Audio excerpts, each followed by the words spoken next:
নমস্কার।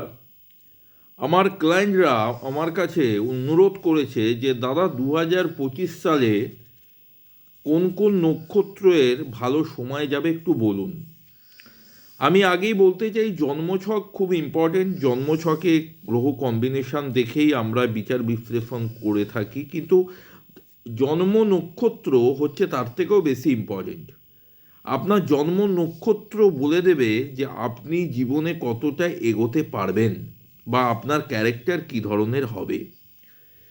আমি বলতে চাই 2025 সালে যাদের কেতুর নক্ষত্রে জন্ম, যেমন অশ্বিনী, মঘা আর মূলা, তাদের কিন্তু ভালো যাবে না।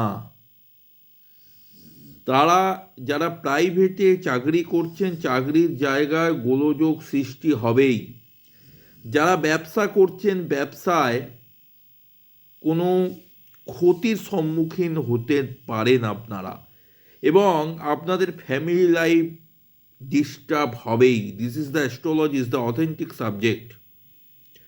এবং যারা বিবাহে প্রবেশ করেছেন, তাদের যদি কেতুর নক্ষত্রে জন্ম হয়, যেমন অশ্বিনী, মঘা, মূলা, তাদের কিন্তু ফ্যামিলি লাইফ খারাপের দিকেই যাবে।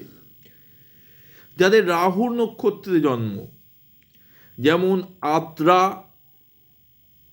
সাথী আর শতভিসা, তাদের গুপ্ত শত্রুতা বৃদ্ধি হবে। খুব ভেবেচিন্তে আপনাদের এগোতে হবে। যারা স্টুডেন্ট, তাদের কিন্তু পড়াশোনার মান ভালো হবে না। যাদের শনির নক্ষত্রে জন্ম, পুষ্যা, অনুরাধা, উত্তর ভাদ্রপদ, 2025 সালের জুন মাস অবধি কিন্তু সময় ভালো না, তারপর আস্তে আস্তে ডেভেলপ হবে। শুধু আমি বলবো মীন রাশির উত্তর ভাদ্রপদ নক্ষত্র, বারবার বলে এসেছি, আগে থেকে ভালো অভিজ্ঞ জ্যোতিষীর পরামর্শ নিন।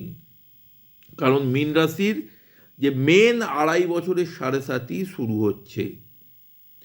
এবং যাদের মঙ্গলের নক্ষত্রে জন্ম, যেমন মৃগশিরা, চিত্রা আর ধনিষ্ঠা, তাদের 2025 সাল যতই মঙ্গলের বছর হোক না কেন, এই 3টে নক্ষত্র, মঙ্গলের নক্ষত্রে যাদের জন্ম, তাদের কিন্তু পারিবারিক জীবন ভালো যাবে না।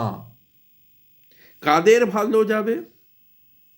যাদের বৃহস্পতির নক্ষত্রে জন্ম, তারা চাকরি করুন বা ব্যবসা করুন, ন্যাটাল চার্ট যদি তাদের ভালো থাকে, যেমন পুনর্বসু, বিশাখা, পূর্ব ভাদ্রপদ, হ্যাঁ, যাদের মীন রাশি, পূর্ব ভাদ্রপদ নক্ষত্র, তাদের হয়তো কিছু সময় বাধাবিঘ্ন এলেও কিন্তু সাফল্য